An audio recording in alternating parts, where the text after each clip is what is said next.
It's showtime! How's it going, everybody? I'm Fraser filling in for James, which I won't be doing too much to everybody's, that's what they want. They want more James. But unfortunately, it's me here today. But fortunately, Ed. Ed the head. Yes. I'm here. You're carrying us.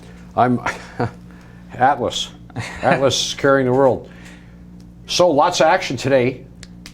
Yeah. Weeds on fire. Cronos is a massive move. OrganiGram, massive move. Yeah. Both around the 15% range. Yeah. Aphria is knocking on the $10 number, which I think is crucial. Yeah. OrganiGram, you mentioned, up 13% or something like that. And this is all happening. This is all happening when the S&P got slaughtered today. And one of the things that triggered it, apparently, somebody was telling me that, Caterpillar is one of the biggest equipment, and it's a leading indicator. They came out today and said, we missed on our revenues, we missed on our earnings, and we're downgrading lowering our forecast. That doesn't happen very often. Yeah. And the S&P was down at 1.38, but it's only down 22 now, so it's rallying late in the day. Sounds a little bit cannibalistic, Ed. Which reminds me of a story I heard about these two cannibals that were feasting on this clown, and sort of 20 minutes after eating this clown, one looked at the other and said, "Does that taste a little funny to you?" And with that, here's Ricky Gerwitz with the news. Thanks, Fraser, and here are the headlines moving markets today. OrganiGram announced the company has earned $29.47 million, or 0.19 cents per share on a diluted basis in fiscal Q1 results for the period ending November 30th, 2018. The company reported record net revenue of $12.4 million, up 287% sequentially quarter over quarter, and adjusted gross margin of 71%. Free cash flow was also reported to be positive for the first time at $2.9 million. Supreme Cannabis' 7-acre facility has received Health Canada's approval for approximately 30,000 square feet of additional production space. On the back of the approval, licensed space at 7 acres increases to 120,000 square feet. Target annual production capacity is expected to increase to approximately 17,500 kilograms. 7 acres also received Health Canada's approval for its plant micro-propagation space. Origin House announced that the company has entered into a strategic partnership with Viola Brands, giving Origin House an exclusive license to produce, package, and sell all Viola products in California. Viola premium flower, rolls, extracts, and vapes are currently sold in over 100 dispensaries in California, as well as in dispensaries across the states of Colorado and Oregon.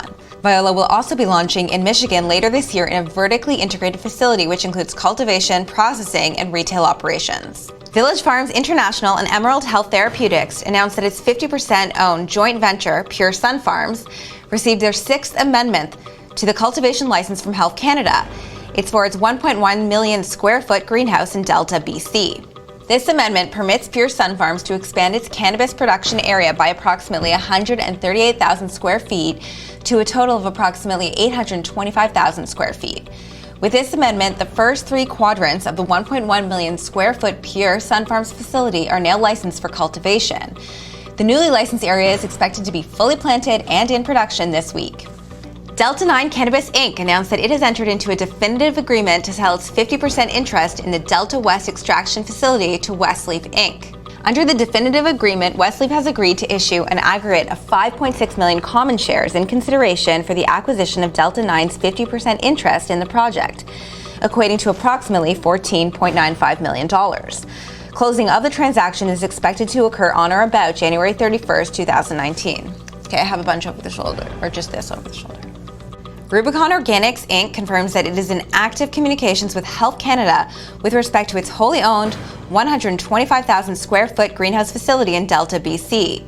Upon completion of their review, Rubicon Organics expects to receive a cultivation license and a processing license from Health Canada pursuant to the Cannabis Act. Pharmacello has established a joint venture with Minolabs to bring medicinal cannabis oil to Mexico. The joint venture secures Farmacello's foothold in Mexico, one of the world's largest legalized medicinal cannabis marketplaces with a population of 130 million and over 33,000 medicinal distribution points. Cannabis oil delivery under the joint venture to the Mexican markets is expected to commence in Q4 2019, subject to obtaining the requisite registrations and licenses. Zenabis Global Inc. announced that they have completed the acquisition of 51% of Hillsborough Corp Inc. as of January 22, 2019.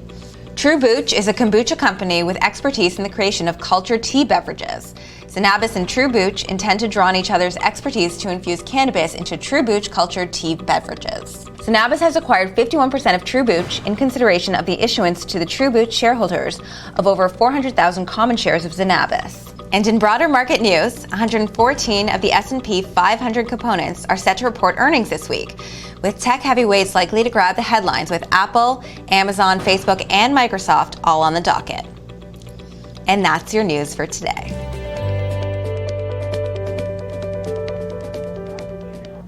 Thanks for that, Ricky. And now we're going to take a look at what's coming up on today's show.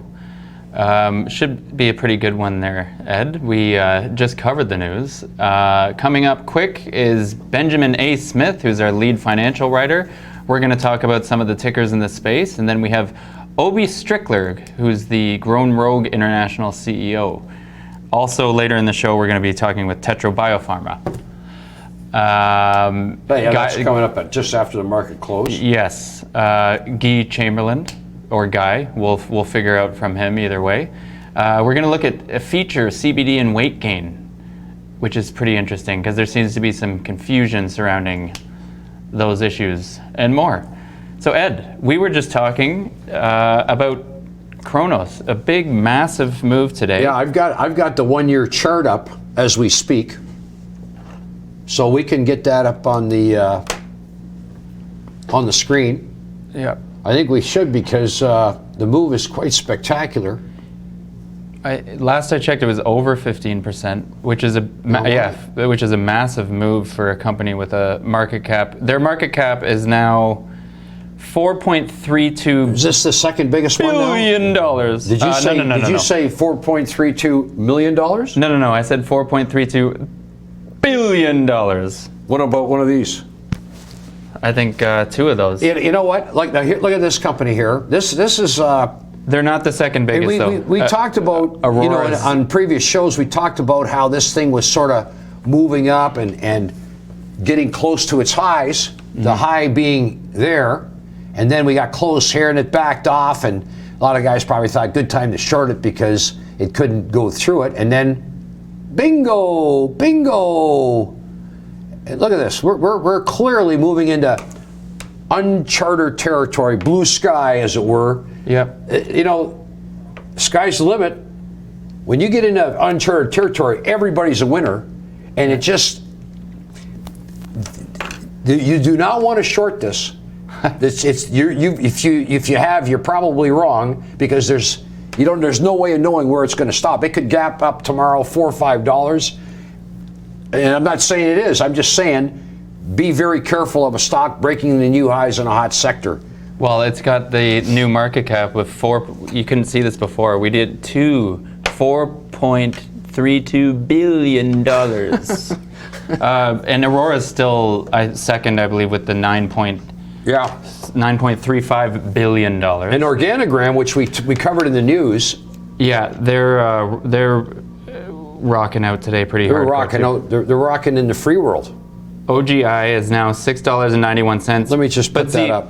So their market cap is... Is that on the CNX or the venture? TSXV.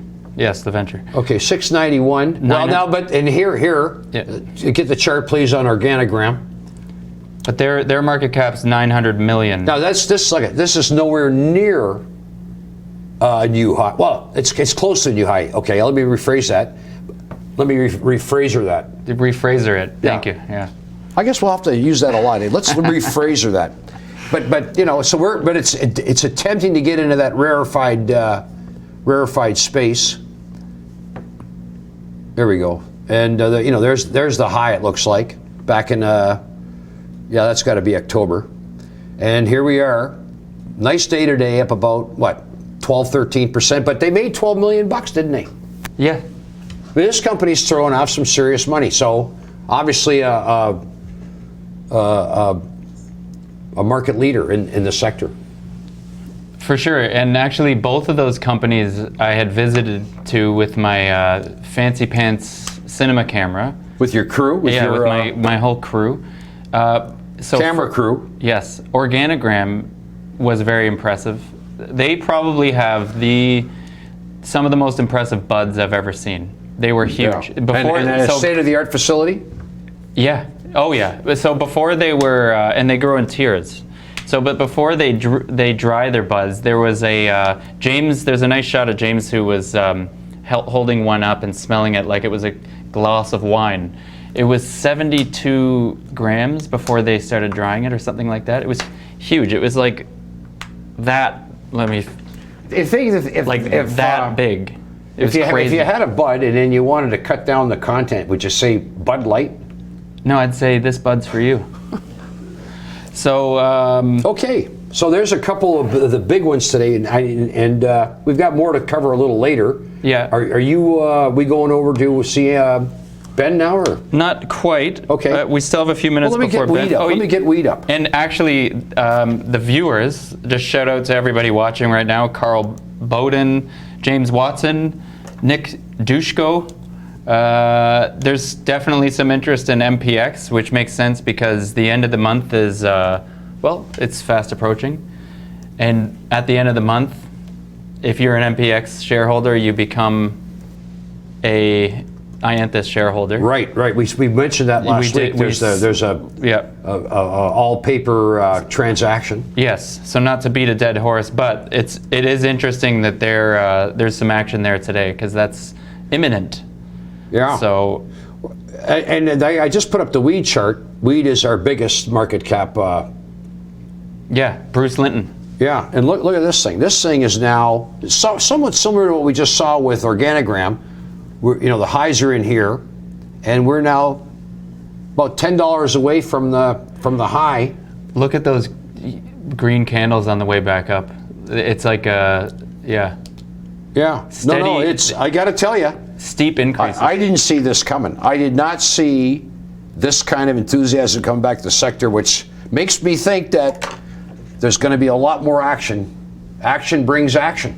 Yeah, I keep saying that, a few times in the past, like I should buy Canopy because they're just so resilient, but I never do. You probably will once it gets up a little higher. Exactly. No, but I never do because it seems like, the value is already built in, and then they just get a new price target of 80, and it's like if I bought it the last time I was pondering it, which I didn't, I would have made a rather sizable percentage gain. Coulda, shoulda, woulda. Exactly. Yeah, if I would only, it's easy to sort of say what you should have done looking through the retro spectroscope. Yes, or like we were saying before the show. But is it easier to look backward or forward? I think you do what George Costanza did, and you just do the exact opposite of what you think you should do. Yeah. You know what? I'll take that under advisement. In fact, I've done that on trading, where I'm convinced to do this, and in sports too. When you're convinced on a team, especially when you're emotional about it, go the other way, because usually you're too emotional. Yeah. Yeah. Well. Okay, it's 314.02. Yes. MPX is up 4 cents, and I see. Okay. I see the. I don't know why I'm Ianthus is up about 40 odd cents.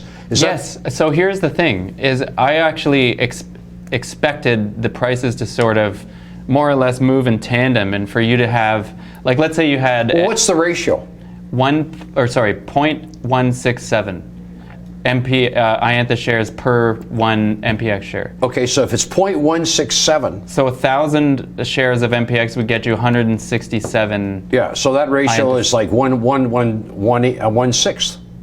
Yeah, that's what that is, 1/6. Well, if that's 6 to 1. If that's how you 6 to 1. Okay. So if one goes up 6 cents, one should go up 1 cent.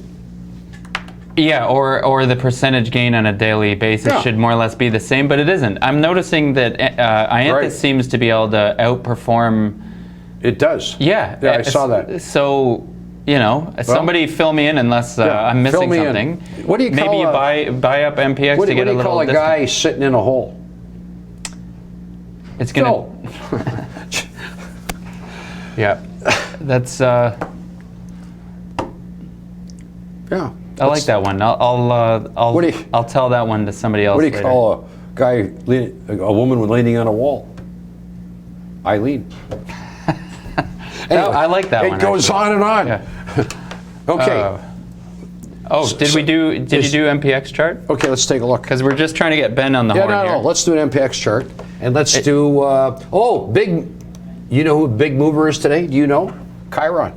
Chiron Life Chiron's Sciences. flying.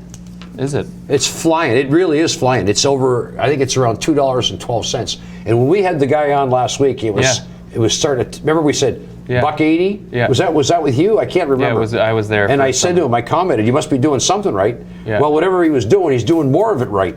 Yeah. Yeah. We know some people that have quite a bit of Chiron, and they're jumping up for joy.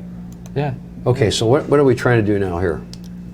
I don't know. We're either looking at MPX or okay. let's do it. Let's just put MPX up.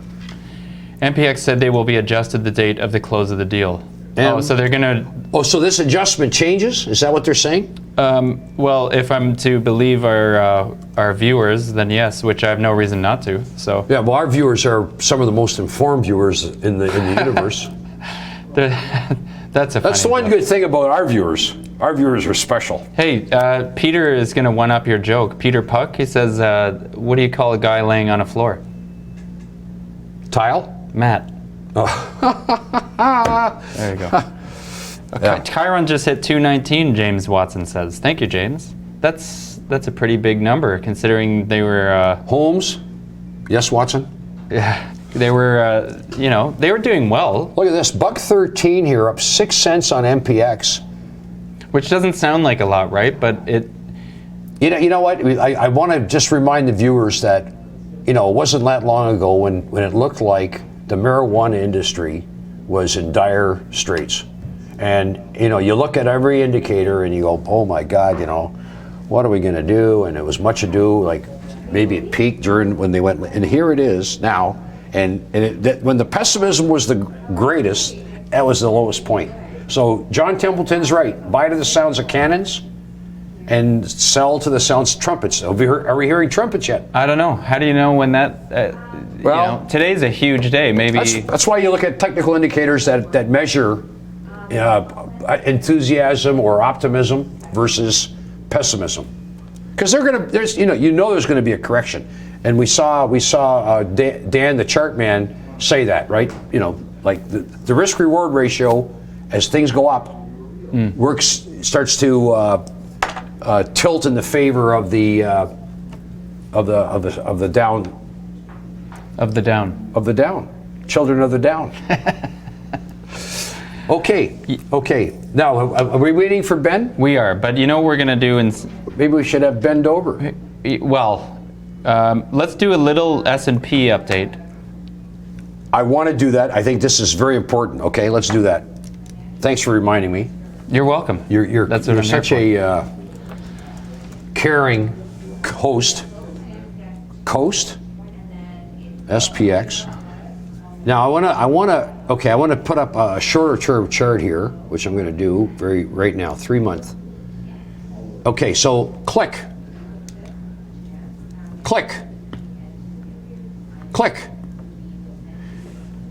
Okay, so this was back here in this is a 3 month chart. This is, I think, very important because if you look at this, I don't think it's a stretch to say that this trend, which was one of the steepest uptrends, there's been a little bit of a deviation. Now we're breaking out of that trend and we're moving sideways. I'm not making this up. No, I can see that. You can see that. Now, again, it depends how I draw the channel, right? And this was very steep. And when it started to deviate here, you'd say, okay, it was just a slight deviation. Au contraire. The thing kept going, and you could have made a fortune because everybody was so pessimistic here. And now the pessimism is slowly, and now, here we are peaking. And, there's another little peak here. I've got to be careful about Yeah. The twig and berries. The phallic symbol. Yeah. You don't want to offend our No, viewers. I don't want to offend. Okay, I'm going to put a shorter term chart up now, a 1 month. No, I'm not. Okay, just a minute. So if you look, I think this is really important because, you know, we had a little gap in here, and now we've come down and we haven't really filled it, so there's a gap in here. There go the berries again. We have a top here.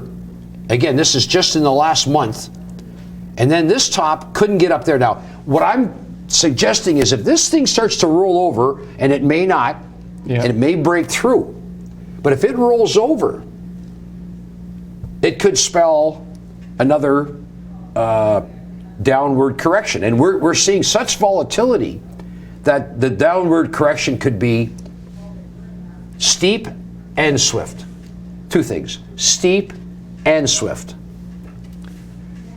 Anyway, I'm betting on, because I'm hearing Caterpillar come out and say, you know, we're saying the future doesn't look as good. There are signs out there, and the Fed came out and said likelihood of a rate increase is diminished dramatically.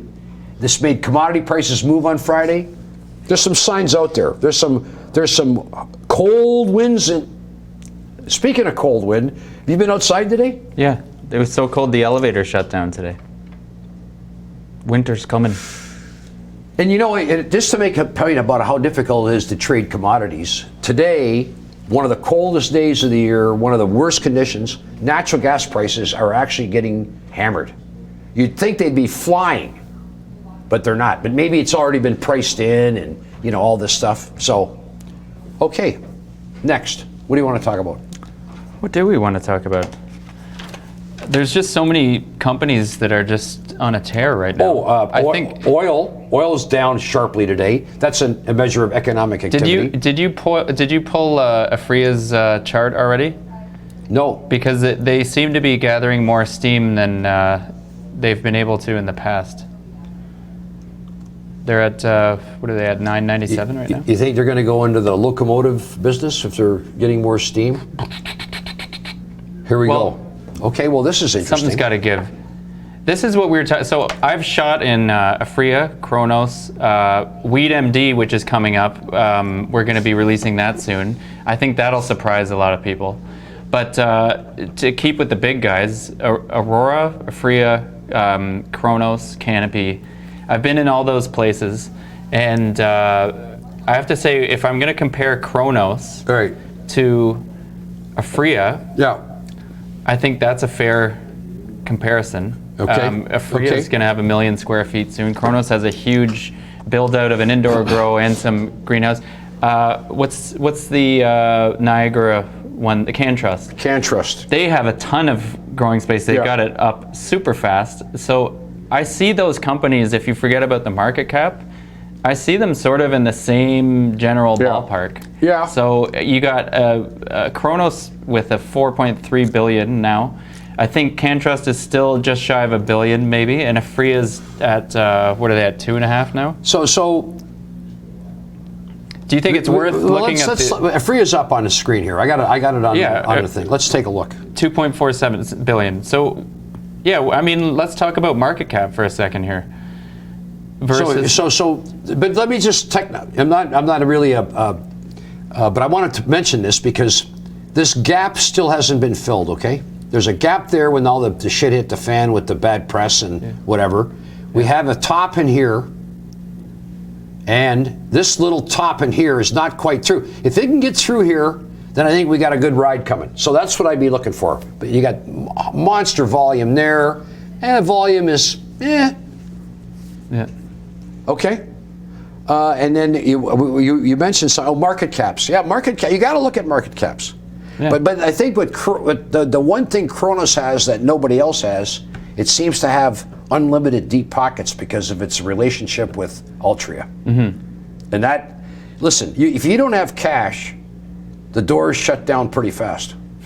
You know, and your I think home. Aphria's got cash too. Well, they have cash, but I don't think they have $2.5 billion. I think they have 300 million or something like that. Yeah, and then didn't Aurora just do a debenture for 350? So they got some cash. Yeah, they've got but that's cash. debt. That's not the same thing as, you know, well, that's what I mean. It's almost as if you can get above a certain market cap. You're in a new range where people find it acceptable to purchase your stock at within a certain market cap range. So it looks like Cronos has just lifted off and gone into the next tier, right? Yeah, you can't.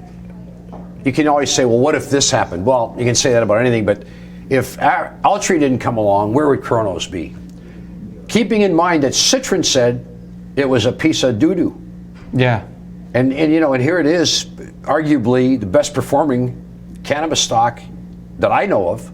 In terms of this year, maybe, can we say that? But what's clearly at its high, in the space. Tilray is $79. That's a quarter of its. Forget about the 300. Just look at the 150. It's half. Yeah, they just got the price target upgrade. Was it yesterday or today as well? Yeah. We got to get Chiron up here. Let's take a look at Chiron. Yeah. And anything else you want to mention? Fraser, well, it was. I've been to Chiron too, actually. So you've been Bogota. Yeah. Wow. Yeah. You're quite a traveled man. Very peripatetic. I don't know what that means. It means all over the place. Okay. Yeah. Yeah. I think you're peripatetic too. I'm pathetic. Anyway, Chiron, KHRN. I'm just going through the thought process. I'm verbalizing it so the viewers can follow what's going on in my mind. And that's on what exchange? The CNX or the I venture? think so. I've got to look it up again too. Oh no, wow. So Chiron is now at an all-time high. Not by much. Okay. Wow. Yeah, it's hit 215. It's now sold off to 203. So it's come off here. Look at the volume here, folks. We got a big. Before I make a fool out of myself here, again. We got almost similar volumes on these three peaks. Damn! Look at that. Yeah. 1, 2, 3. Un, deux, trois, for you French viewers, and big volume, and we got the same kind of volume. And I think with what they're doing, from our interview last week, this company is getting better all the time. Yeah. So, I mean, we're going to go to Ben in just a second, but when I was out there and we went and shot their facility there, I can't remember what their stock was trading at, but it wasn't very much. It was, let's just say 70 cents or something like that. Was that? It was a year, like last year. Okay, so yeah, it would have been 60, 70, 80 cents, something like that. In that range. So less than half. So you could see what they were doing, and you could sort of tell they had good things going on. Yeah. But it just sort of was going sideways for a while, and you just don't know. All of a sudden, you just can't be prepared for it. It just took off. Yeah, I mentioned the other day that I thought that their chairman was a competent gentleman, and I couldn't remember his name, and I apologize, but it's Sidney Himmel. Yeah. And he's been around and done a lot of good things. And they're bringing on Joe Mimran. They got Vicente Fox. It seemed like the gentleman that we interviewed is a competent guy. Yeah. Let's get Ben in here. He's got to join the conversation. All right. You can't just write all the time, Ben. You gotta do some talking too. Yeah, absolutely. I love doing the interviews. I love doing the show from time to time. It kind of breaks up the monotony of writing and researching. So I'm glad to be here. Awesome. Yeah. So let's talk about you put out the piece on Aurora with the Piper effect. So can we talk about that a little bit and how it affected Canopy in your opinion, and how it might affect, if it isn't already affecting, Aurora's share price? Sure. Piper Jaffray, as most investors know, came out with a note with an overweight rating on Canopy Growth. And they had a lot of good things to say about it on January 9th. and that caused Canopy was just in a upwarding trend, a very weak upward trend off the December lows, which devastated the cannabis market to the tune of 50% peak to trough. So Canopy Growth was just sort of trending up, and then Piper Jaffray comes out and initiates coverage with overweight. It wasn't a crazy price target, 40, and it was trading around 29 then, but it was enough of an accelerant to spark the shares. And that day it gained about 13.36% and had continuation the next day. And I can only describe it as being the kerosene doused on the flame to create the spark, which set the buying in motion, and that's what it did. And of course, on Friday as well, 2 weeks after it gave a $40 price target Canopy Growth, Piper raised it to 60, 50% raise in 2 weeks, which I'm still trying to wrap my head around that. That's a little bit crazy, but it sparked another almost 10% rally, and it's continuing today. So obviously these big US analyst upgrades in the United States are having a material effect on the stock, along with a couple other good things happening with Canopy in terms of the New York hemp license and so forth. Ben, Ed here. What the fact that the S&P is having a pretty rough day, and I know it seems to be gaining, but how long can the marijuana sector move in the other direction? Like if you got Caterpillar warning, had a pretty rough day, and you got Cronos flying, you got some really good things happening. Can that divergence carry on for a while in your estimation? Yeah, I think eventually, if we see broad market weakness along the lines that we've seen today, it's going to affect risk assets like cannabis, like the cannabis sector for sure, 100%. In the near term, obviously that's not happening today, and the recent momentum in the sector is what's propelling it forward. But if it keeps up like that and the broad market weakness continues, it's going to eventually succumb to that, I think. Other than that, the best way, this type of action confuses a lot of investors because the market was cut in half, the cannabis sector was cut in half, Canopy Growth was cut 45% off the post-legalization highs. Right. And people are looking at the market going, what has really changed? And I think it confuses a lot of investors because, as you remember, in mid-November, early December, there was a ton of macro catalysts on the horizon, and the market did not respond to any of it. And now we're in a period where there's actually not that many macro catalysts happening, and the market keeps running. So everything's very counterintuitive for if you're trading, less so if you're a long-term investor, but it's a very difficult market to maneuver. And yes, it can turn around. I think it will at some point. The move looks like it's getting mature, but we have to wait till we get a series of lower highs to really make that call. Okay. Good. Why don't we touch on some of the juniors that are moving today, and what your thoughts are on some of those companies, who they are, and maybe why they're getting a bit of a bump today. Yeah, that's a really good narrative for today. I mean, it's not only tier one cannabis moving up. The juniors have had a really good move. James E. Wagner was up to 10%. Vivo Cannabis was up. EMC. A lot of these ones juniors are moving pretty good. I've been very bullish, as readers know, if you read my material over the last month. Very bullish in the junior space with select juniors, the ones with differentiator properties to them, whether they be the way they grow cannabis, whether they operate in a jurisdiction that no other companies are really operating in. And I think you're seeing that with Chiron, for example. Yeah. They announced that 100% acquisition of that company that operates in Uruguay, I think it is, and full THC and CBD exportability. Yeah, and they have, that's exactly the type of junior that's experiencing strength right now, a differentiator company that has a clinician and a patient model in Latin America.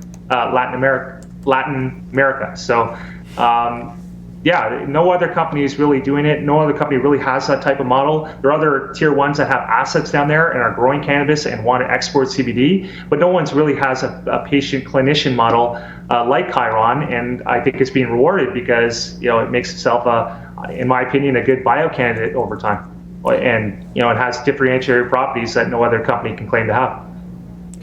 Ben, you were telling me about, I think it's about a month ago, that I should really take a look at, trading Canopy Growth. And I didn't pay that much attention, much to my chagrin. Now it's moved from, it's had a substantial move. I mean, you could have retired on that move if you had, played the right stock options, etc. Anyway, to make a long, where can this thing go? Like from where you're sitting right now, would you be cautious here? Yeah. If you're telling me to buy it at the bottom, like you did, are you saying now, is this a good entry point? Or would you say, maybe take some money off the table? Yeah, well, if I bought near the lows, if I had a good cost basis, I would definitely be taking some money off the table. I mean, just look at a chart of cannabis, pick your stock, or take a look at HMMJ, the benchmark ETF, to see what kind of swings that we have in both directions. Because most of this is, retail investors right now, there's not a lot of stability. So I think the pendulum is going to swing, and it's pretty crazy not to take, if you got near the lows in December, not to take 100% profit, or at least partially take some of these profits, even though I'm a long-term cannabis bull for sure. It's hard not to take these type of profits when they come so quickly. In terms of when it's going to happen, again, I wouldn't just be selling the whole portfolio or shorting, stock in individual names here without getting a lower high, perhaps in HMMJ, and then coordinate that with your stock of choice. It's very dangerous because the market is like a freight train in a way, where once you get that buying momentum, it goes. And just like a train, it could take 3 or 4 kilometers before it stops. When that engineer pulls on that cord, the train isn't stopping within 300 or 400 meters. It's going to take 3, 4, 5 kilometers to stop, and this is what's happening here. The momentum and inflows keep trickling the market up, and then impatient people sell out of their positions or get short, and then that creates another wave of a mini, short squeeze that can happen, little mini ones along the way, and momentum could keep riding up before that stop. Before it comes to a complete stop. So you got to wait till that, and you just got to be patient as an investor. Cool. Ben, we're going to take off, but first there's just a quick question I'm seeing from a viewer, Carl. He said you traded during the tech boom, is that correct? Yeah, I did. A lot of great memories with that. Okay, yeah, so he wants to know that because you were trading during the tech boom, were you 10 years old at that time? I wasn't 10 years old. As you know, Fraser, we probably talked about it. I'm a big believer in keeping, taking antioxidants and maybe doing some health stuff to try to keep as young as I can for as long as I can. And I don't know, maybe it's genetics, maybe it's partly that. I don't know, but I try to take care of myself. So I'm going to credit some of that. But you're not gonna give a number. Nobody is allowed to know how old you are. It's gonna have to remain a mystery. Yeah. Nobody's saying to you age before beauty. It is. Exactly, age before beauty. There you go. You're always walking through last. Okay. All right, Ben. Thanks for sticking around and providing some intelligence to the discussion that we may or may not be able to do without you, but appreciate it. And for now, we're going to look at actually some trivia. We're going to do some trivia on the show, so buckle up for that. Okay. Thanks, guys. Bye, Ben. Once again, we're going to go to some trivia. Trivial.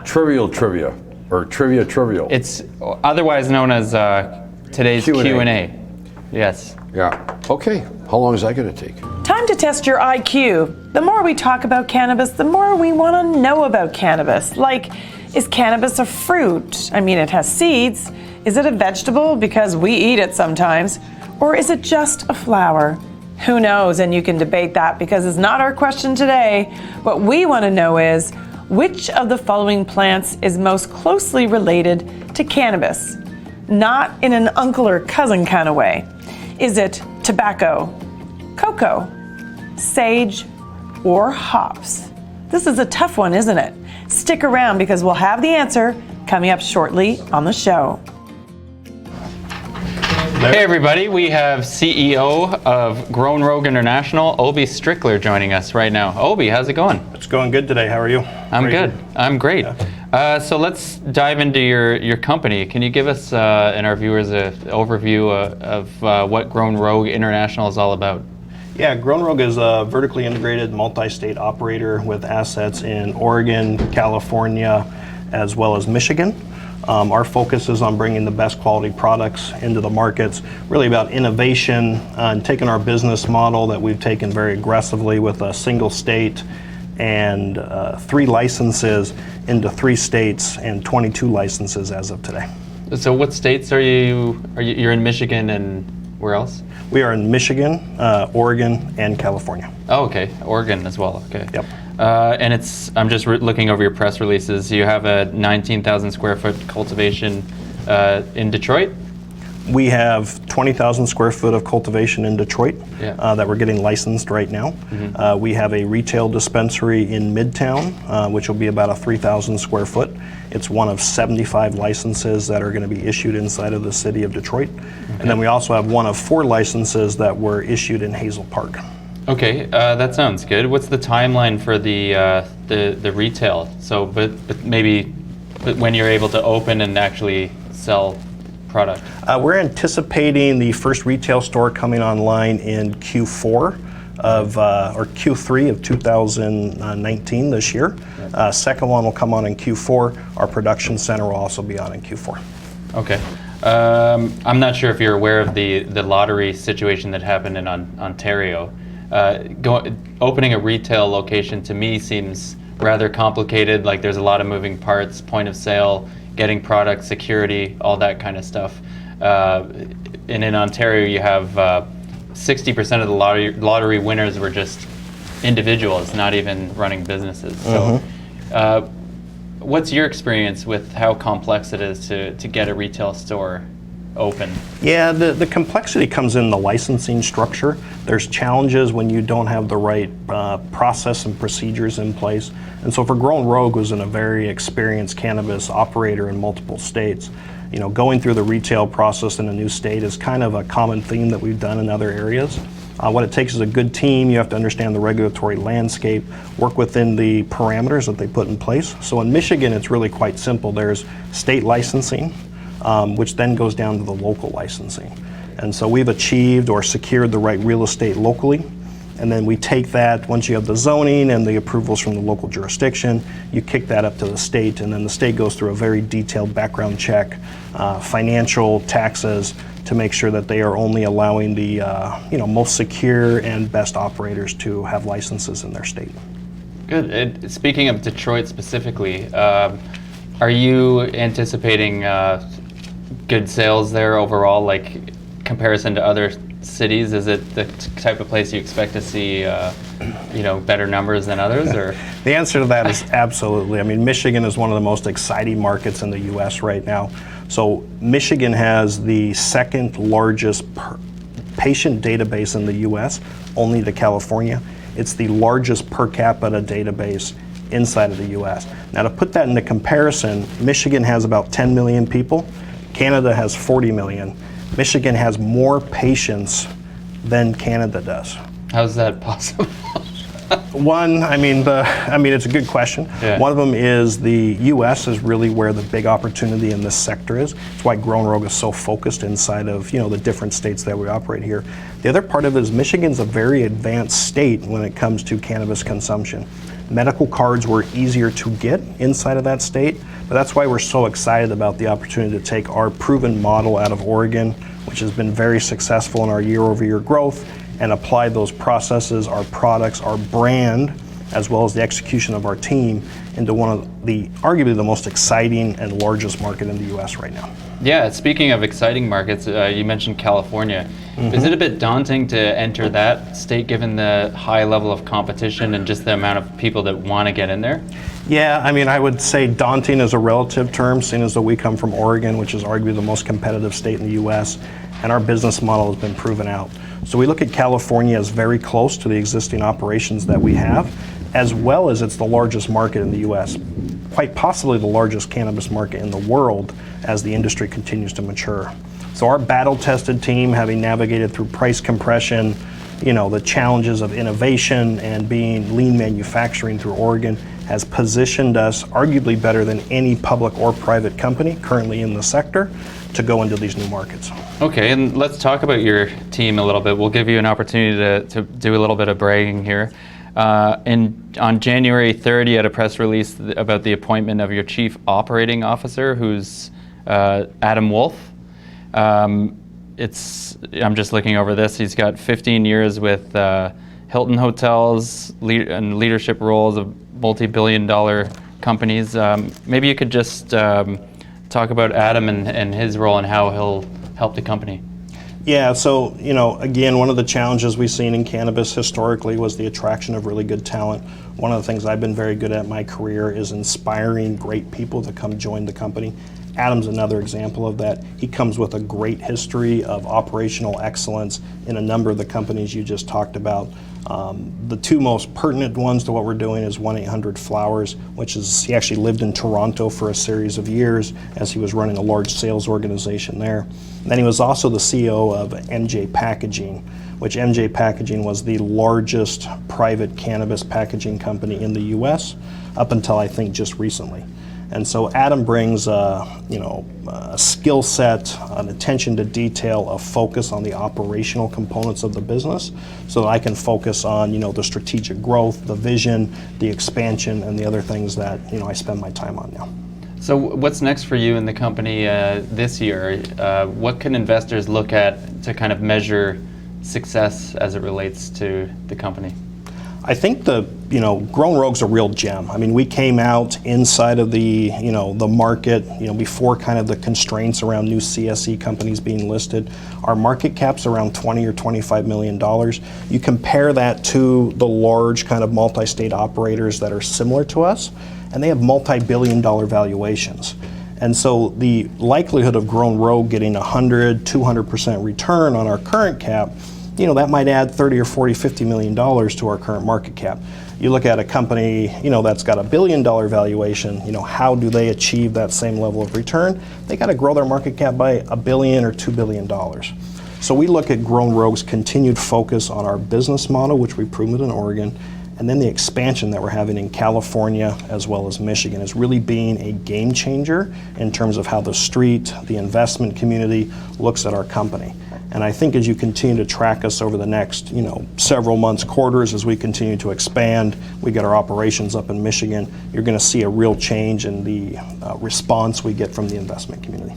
And are you guys doing all your growth kind of internally, or are you seeking partnerships and having meetings to that end, or what's the deal? We do both. A lot of internal growth in Oregon. We kind of locked that state down. As we go into new states, there's really three critical things we look for. Number one is timing. Timing is critical as you navigate into a new state in terms of the transition from medical to recreational licensing. Number two is team. Team is absolutely critical. And so the team that we put in place inside of Michigan is not only well connected from the business side, arguably one of the most well-respected groups inside of that state, as well as our operational partner. And then it's location. So we got great real estate, but without a good team in a new state, it's really challenging to build an organization quickly. You don't have those site-specific components. You don't have the, kind of the built-in understanding of the political regimes, the local connections, things of that nature. Okay, and then finally, I'll just ask you, because I kind of have to as a multi-state operator, what your views are on the United States federal government and what you kind of expect to see over the next, let's say, a couple of years. I think, if I had a crystal ball, I would be able to predict exactly what. Well, what I'm getting at is some of our guests have said that they actually prefer the way that it is now, and others would like it to open up federally, and it would benefit them. So I'm just wondering what your viewpoint is on that, and if you expect things to go a certain way. Yeah, I think for most companies, we see real opportunity with some of that federal restriction. It limits some of the entrance into the space. That's changing a little bit as the perception in the public, adjusts and cannabis becomes more mainstream and approachable. We like where it is right now. We like the fact that there's some restrictive elements. It allows us to scale and grow our business in a less competitive environment. That being said, we look at the West Coast as the place where innovation of product, where brands are going to be created, and we're looking forward to the days when we can take the infrastructure that we built in the Western U.S. and ship that nationally. And that's a really important factor of the future of where cannabis will be in Oregon, California, Washington. But for right now, we exist within the regulated structure. Allows us to grow the business before some of the bigger players come in. It's a really, really exciting space, good opportunity. Great. Well, Grown Rogue International trades on the CSE under the ticker GRIN. Yep, it's the company that makes you smile, GRIN. All right, Obie, thanks for joining us today. Thank you, Fraser. Appreciate your time. Okay, thanks. So we're going to go back to our trivia question and check out what the answers are. Earlier in the show, we asked you what the square root of 745 was. Wait, no, that's for tomorrow's show. Yeah, we asked you about the lonely cannabis plant, which seems to sit all by itself, but simply must have a family member out there somewhere, right? So which plant is most closely related to the bud? We'll call it a bud of the bud. Is it tobacco, cocoa, sage, or hops? If you answered hops, then you are right. The common hop, Humulus lupulus, and the 3 species of cannabis are all members of the same family. I wonder what their family photo looks like. You happen to know? I looked it up because when people were telling me to invest in this, I thought. Yes. So that was great talking to. Low market cap on that. Well, that's what jumped out at me as well. When they said a $20 million market cap. If you get proper management, yeah, low market cap, and you like the space, but you got to have. Looks like these guys know what they're doing. Yeah. GRIN. That's the ticker. GRIN? Yeah. Really? Yeah. So yeah, we're talking about the population of Oregon. I think it's about 4 million. Yeah. But there are another states.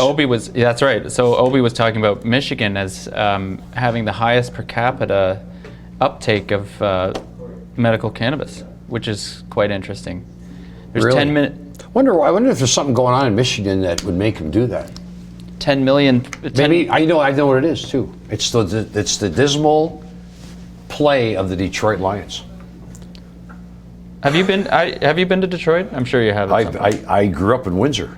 Okay. I used to go over Red there Wings. all the. You know what I like about Detroit is the fist. Joe Louis, one of the greatest of all time. Oh, the pugilist. Yes. The pugilist. If you notice the way I introduced the show today, I said, it's showtime, like Jimmy Lennon Jr. used to do. That's right. Are you a bit of a fighter? I'm a boxing fan. You're going to say I'm a boxer. Yeah. No. And when it comes to stocks, I like getting my face beaten. So maybe I'm a stock pugilist. So. Yeah. Somebody was very mean. Okay. You a boxing fan too? No? Oh, I used to watch. I was a big Tyson fan, and we used to go back in the day when you had to go to an arena and pay to watch it because they had these special things transmitted, and only certain people carried the fights. But when Tyson took the boxing world by storm, it was quite. He was quite the draw. I want to talk to him big time for the doc or on the show or whatever, because he's involved in cannabis, has been smoking his whole life since he was 11 years old, and he tested positive for marijuana during the Andrew Galata fight. Come on. If you remember Galata, and he was fined something like a couple $100,000 and lost the belt and all this. I don't know if you remember Galata. He was the guy that when he got nervous, he started punching people below the belt. Do you remember those fights? Was it Galata? No, I don't remember Galata. I don't. Yeah, he was. Well, I'm thinking of the Triple G. Who's Triple G? That's Gennady Golovkin from. Okay, that's who I'm getting confused with. But he's the current. There was no fight between him and. No. Has he ever lost a fight to Triple G? Not yet. Yeah. He lost. He lost the first fight to Canelo Alvarez and the second one, but he really won the first one, and it really pisses me off that they gave the decision to. Wasn't he just like he's a technical marvel in that? And he's a late bloomer because he became champion at like 35 years old. Anyway, okay. I don't know if anyone else likes boxing, so we'll get back on to the market is going to close in 5 minutes, Ed. So, is there anything that's going to go up or down before the bell in any significant way? I think it's crucial because this stuff's all tied in. Maybe we should look at the HMMJ on the close. Yeah. We should look at the S&P on the close, and look at Cronos. Aphria, we look at some of the same ones because the closing action sometimes is more important, and a lot of people look for when you're using candles, tails and wicks. Yeah, everyone looks at those. Okay. One way or another. Okay, so shall we start doing that? Yeah. Or should we wait for the market close? Well, I'm already have seeing a little shut-eye. Aphria's lost looks like 20 cents already. Yeah. They were at 9.97 and now they're down to 9.74. Yeah. So things are pulling back a bit. Let's see overall. I'm just. Let's see. I can see, said the blind man as he picked up the hammer and saw. Weed looks like it's hanging out around the 5% gain territory. Let's see Cronos. Yeah, Cronos is the same. So it looks like a lot of these companies are holding on to I wonder if somebody else wants to buy Cronos. Maybe it's acting like somebody else wants to buy it. 18. Oh, that's in the U.S. So let me ask you something. This comes up quite a bit.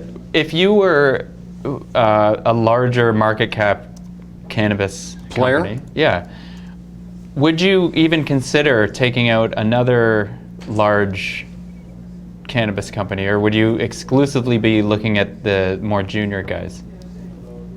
If I was a large one, yeah, and I had a bunch of cash, I wanted to deploy it like if you were Cronos, you could potentially even look at a company. I don't think you'd go too small because it wouldn't move the needle. Yeah. Like if you're capped at $2.5 billion and you buy something that's capped at $100 million. What's the cap of Cronos now? 4.5? 4.3. Yeah, so you buy something for $100 million. 100 million on 4.5 billion is 1 out of 45. Yeah. 1 out of 45 is 2 point something percent. But I think you got to look. You probably want to buy something for at least $1 billion.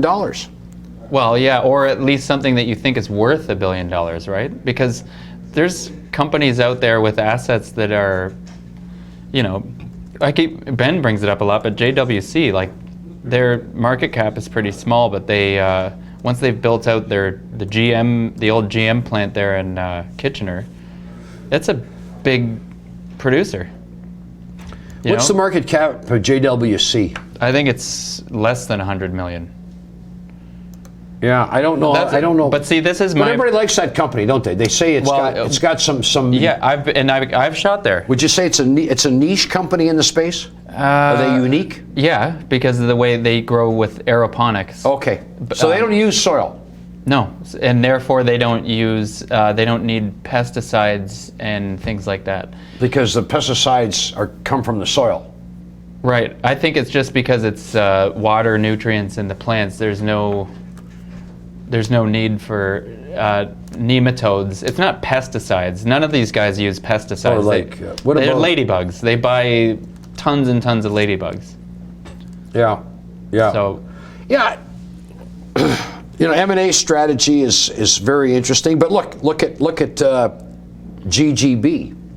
Yeah. They're going after something much bigger than them because they're aggressive and they probably have some pretty good capital behind them, right? Yeah, I don't know that. How's that gonna? Really what's your? Well, it pisses you off, but I've learned the hard way that rather than go with the, in other words, well, what are you going to do about it?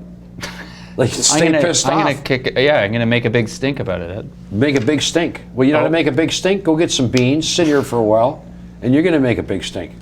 Just saying. The market is now about to close. Okay, I believe it is closing right now. So where's the SPX? Let's take a look at that. The bell has rung. Down 21 points on. Okay, so look.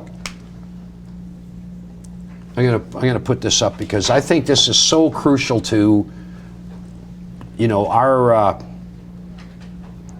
our financial existence. So here's this chart, and we've got this little top here, which is a little lower than here, which is sort of a, little declining slope top, and then we've got a big drop this morning because of, excuse me, some companies reporting some bad guidance, etc. But this is a pretty good-looking candle in that it fought all the way back. It's closing near its highs. I kind of think we're gonna be up now for the next day or two. I'm really wanting to know, are we going to break through this line? So that's all I'll say about that. Anything else we should take a look at here? There's lots of things. There is lots of things. We didn't even talk about copper. Oh, and I don't even know if we will be able to give it any justice here. Last night you were sending me little messages. Yeah, well, there's a couple articles that came out. The big company in Louisiana, the biggest copper company in the world, the CEO came out, made some remarks. They missed because they've closed one of their big mines down in Indonesia, and they missed. But he said it was just a matter of time before the electrification of the world would cause huge investment, and a lot of the companies want to buy assets in North America and in the United States. Arizona comes to mind, Nevada comes to mind. Of course, my favorite, Crown Minerals is in Northeast California, just waiting to get picked up.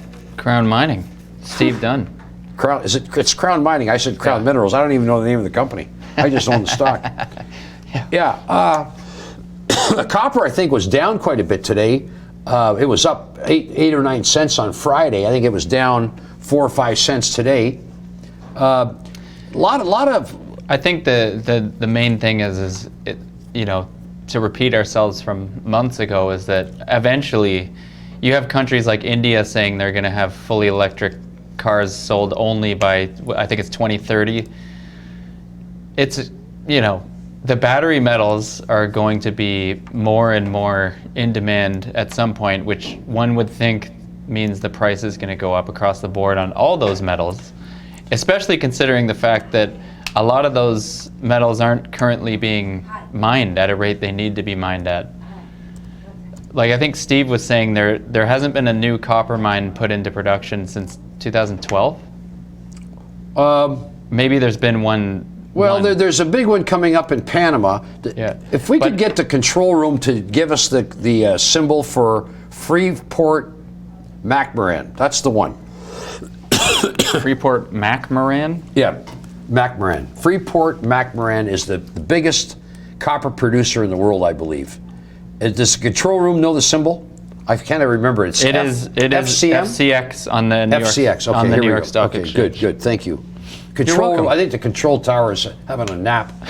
Anyway, look at this. Wow. So let's put this chart up here. Here's a 6-month chart. Jeepers creepers. Where'd you get those peepers? So there's a 6-month chart, and let me get my I just want to point out a couple things here, because our friend Steve Dunn mentioned to me today that this thing has been just annihilated, down 8.5% today. Here we go. Okay, so look at this trend. So this is, Looks like a mogul ski hill. yeah, but clearly, well, if you could ski down that one. You couldn't ski up a bullish hill, could you? No, you'd have to take the lift And up. then we had a break in the trend. Look at this.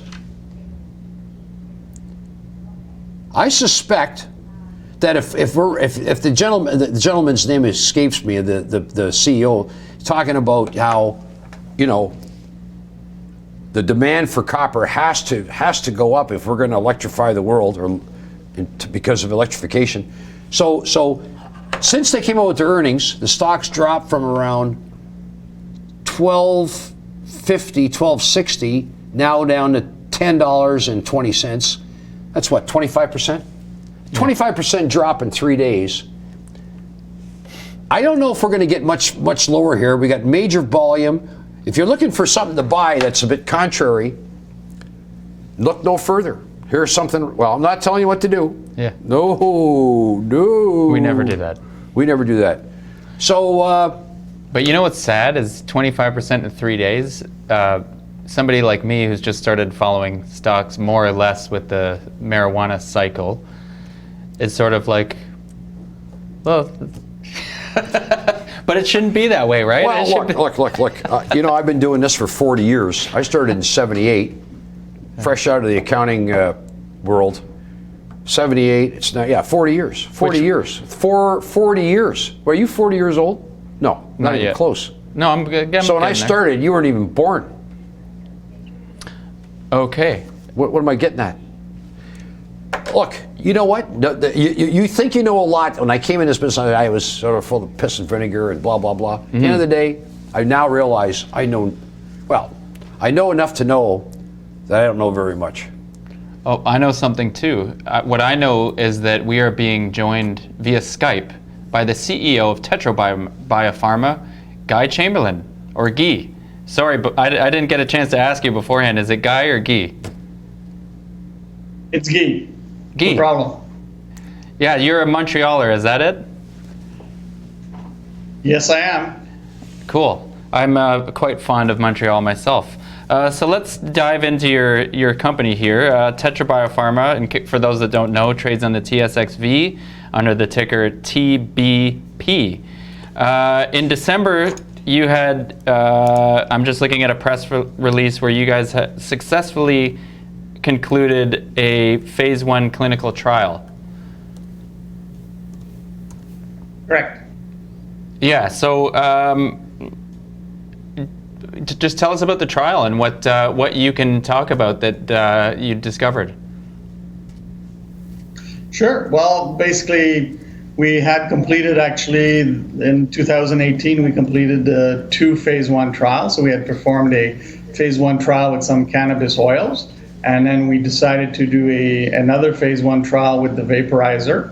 And the year before, in 2017, we had done an extensive, actually, study of smoked cannabis on healthy people. So we had looked at what we call all the safety factors, the impact of smoking on cognitive function, on understanding its pharmacokinetics, how much is absorbed, how it's distributed to basically in the body.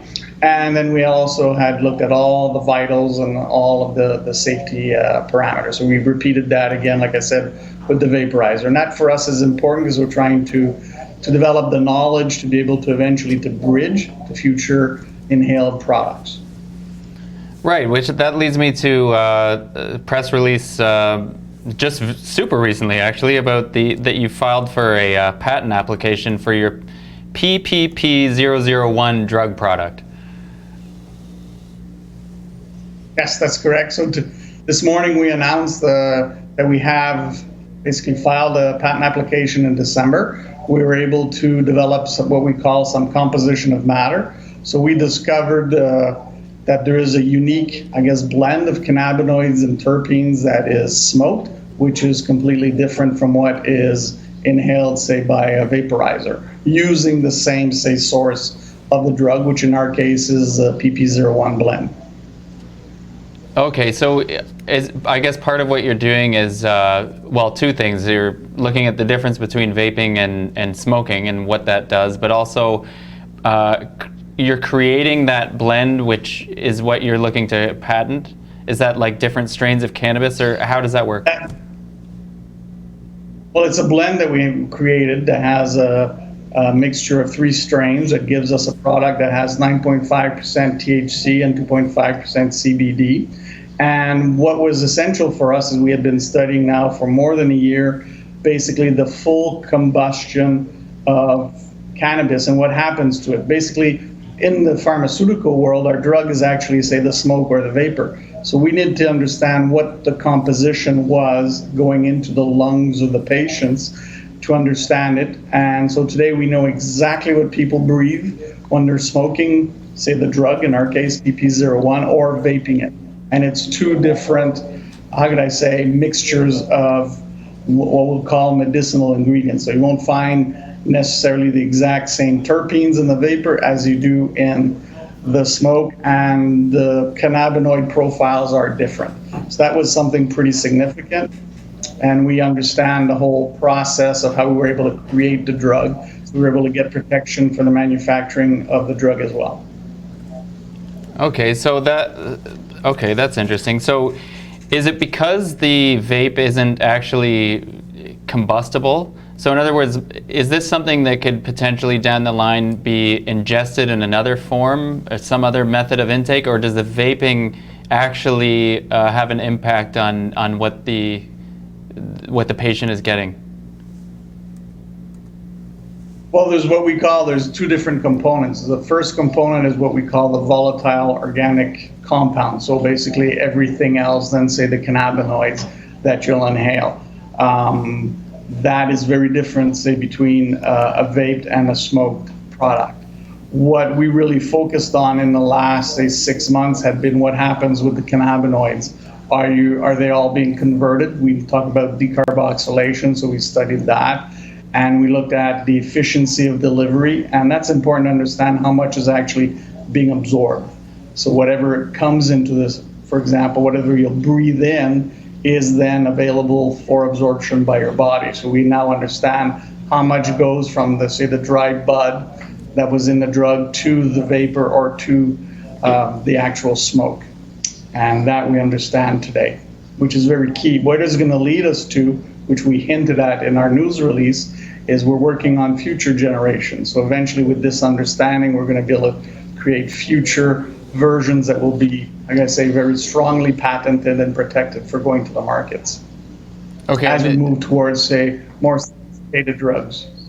Okay, and the patent actually at this point applies to a dried bud? It's for PP01 in its pellet form, so we're able to understand the process. So there's a device involved into the combustion process. So now you have two components, the device and the dry bud. And when we combusted it, we discovered some, how can I say, things that were not known about the process, which allows us then to go and protect it. Okay, so the main point of looking for a patent on this type of thing is more or less the process and its efficiency, rather than, let's say, an end effect on the patient. Well, the end effect on the patients are known, so we wouldn't have been able to get any intellectual property for that. So what we needed to do, we either discovered ingredients that were not known to be present in the smoke, or we had created a process that was basically new and innovative. So it's a combination of that we have in the patent, which is very good because now it gives us a very strong protection for this drug.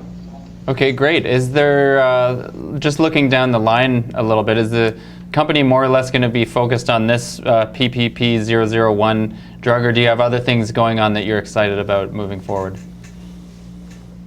Well, we have the whole series of PP. So you have the 002, which is a synthetic dronabinol that we've been developing. We've had our meetings with the US FDA. That product we're developing for CINV, which is chemo-induced nausea, and in there it's kind of a stepwise, how can I say, approach to go to the market as we target the opioid sparing market as well. We have our PP03, but that's going to be a very active program in 2019. That's our ocular drugs. These are blends of cannabinoids. Some are controlled cannabinoids and the others are not. So we have a series of products being developed for ocular pain, dry eye, and some ocular inflammatory diseases. And then we have our topical program, and then we have also our oral absorption discovery program, which we call the PP05, which has been rolling.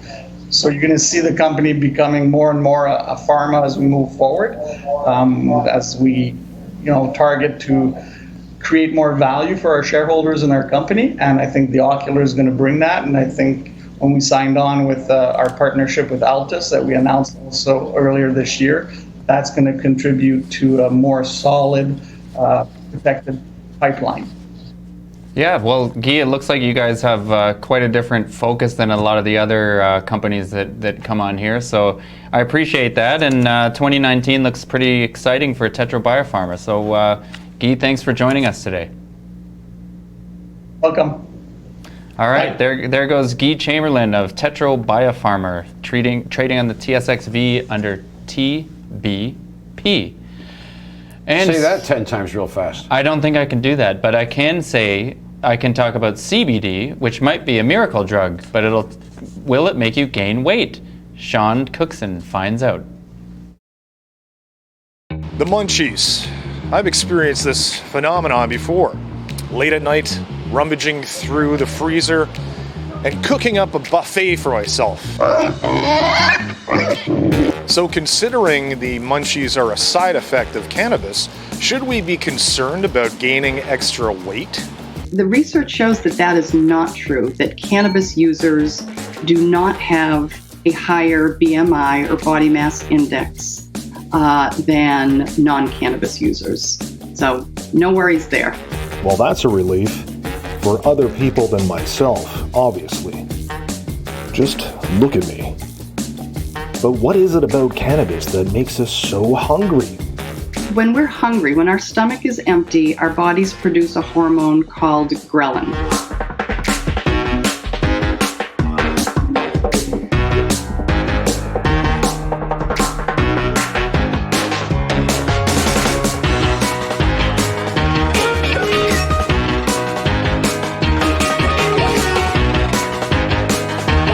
When you consume cannabis, your body produces the ghrelin even if your stomach is not empty. So that's what we call the munchies. You have more of an appetite. And not only that, but when you do eat, it's more pleasurable. But there is some benefits to consuming THC or CBD or a combination of the two in order to increase the appetite. In order to increase the appetites in people with severe illness. You know, we all think of THC as the cannabinoid that is best for appetite stimulation, and it is, but CBD also plays a role in that as well.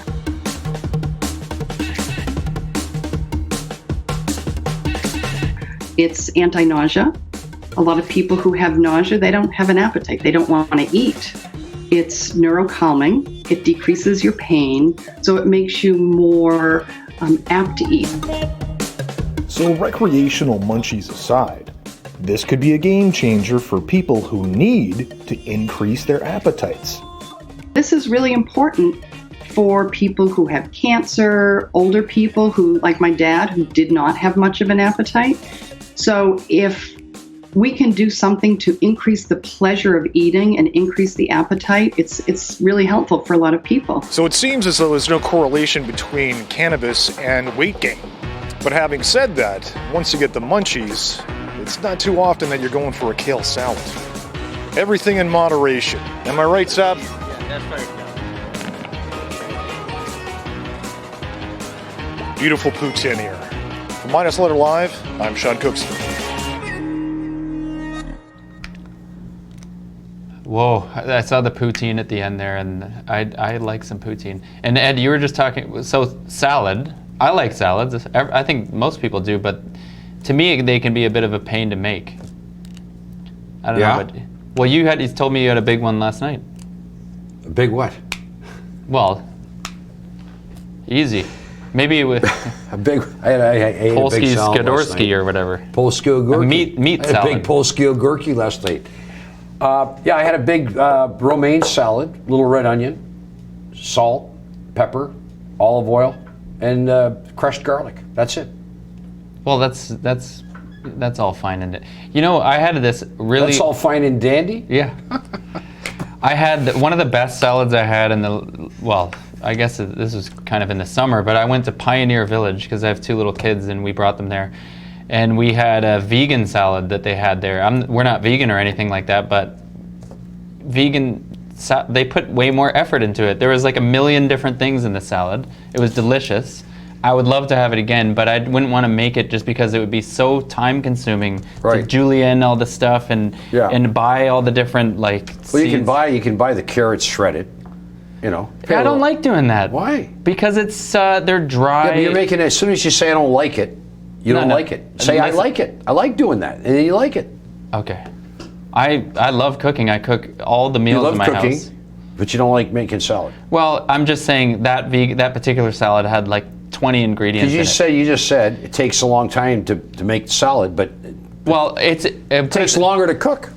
There's certain things you like to cook, but that takes longer. No. There's certain things that are just better to get out. For example, a sub. You don't want to get sub buns and shred. It's just like, unless you're making it for 20 people, fine. But just yourself, that's annoying. Same with deep frying things. What are sub buns? Are sub buns like, there's sub and super? Yeah. There's super buns and sub buns. You know what I really like is if you go to the States and have a good hoagie. Yeah, hoagie. As opposed to a bad hoagie? A good hoagie. Those are good. Good hoagie, bad hoagie. Yeah. So anyway, super Sean was buns, talking about buns. Yeah, appetite, munchies, and some buns.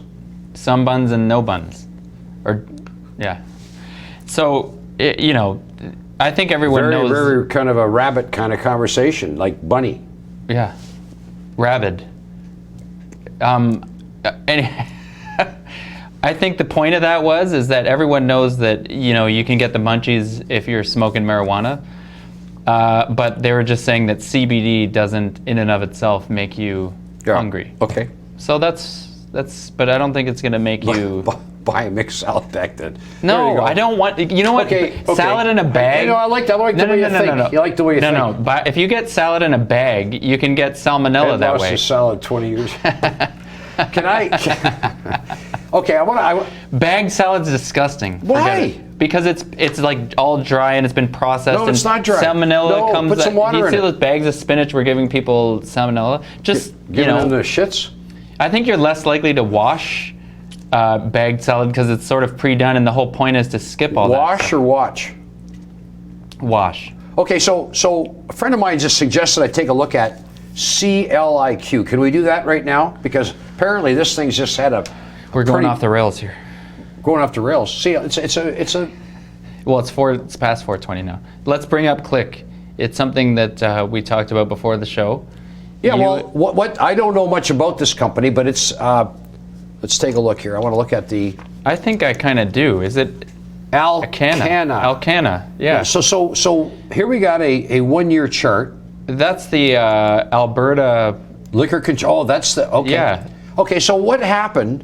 Is it just lost sales, or I'm going to put this up because this thing has been really beaten up. Does anybody know what? Well, I'm going to do some work on it, and we'll talk about it tomorrow. How's that?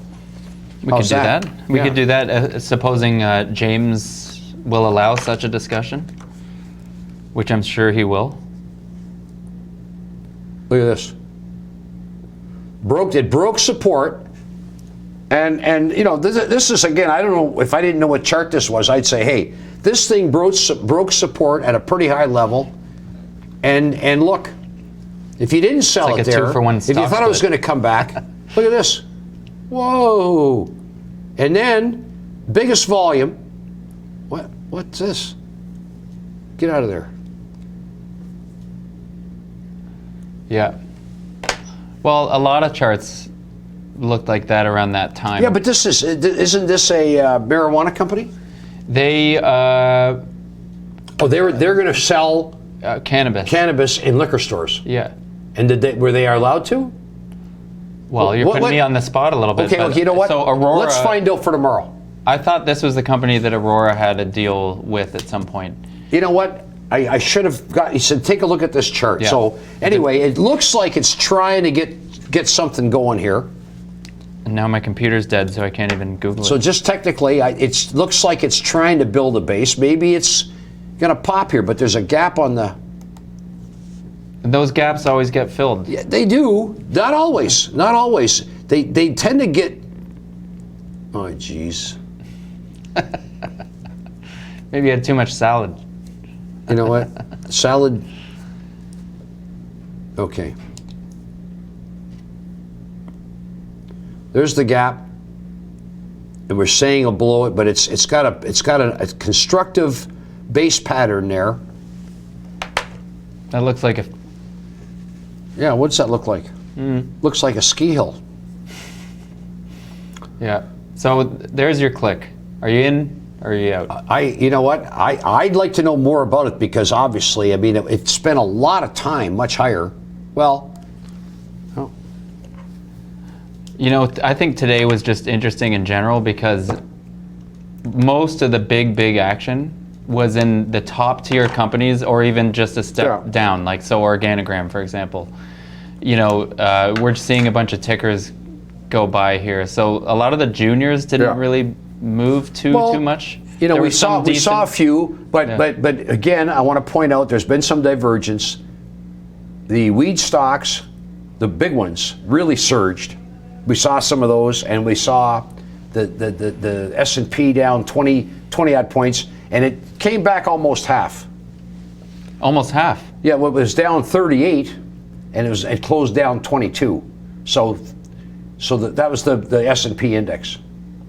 So that's that big red tail, the red candle with the long tail. Yeah, that's what I'm talking about.